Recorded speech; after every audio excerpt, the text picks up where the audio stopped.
ఇవాళ December 18th Wednesday.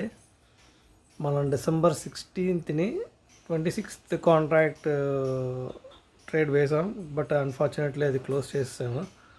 ఎందుకంటే December 17 నేను అవుటింగ్ బయటికి వెళ్ళాను.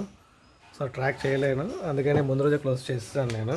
సో నిన్న మార్కెట్ కూడా బాగాలేదు, అదృష్టం మనకి అదొకటి కలిసి వచ్చింది.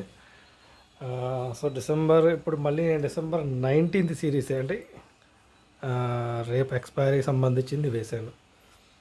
ఎందుకు వేసానంటే ఆల్రెడీ రేంజ్ ఉంది సార్, ఈ రేంజ్లోనే క్లోజ్ అవ్వచ్చని. ఓకే, ఈ రేంజ్లోనే క్లోజ్ అవ్వచ్చనే ఉద్దేశంతోనే నేను ట్రేడ్ చేశాను. సో మ్యాక్స్ ప్రాఫిట్ వస్తే మనకి ఎంత రావచ్చు, మ్యాక్స్ లాస్ ఎంత రావచ్చు. సో ట్రేడింగ్ అనేది లాస్ ప్రాఫిట్ ఉంటుంది.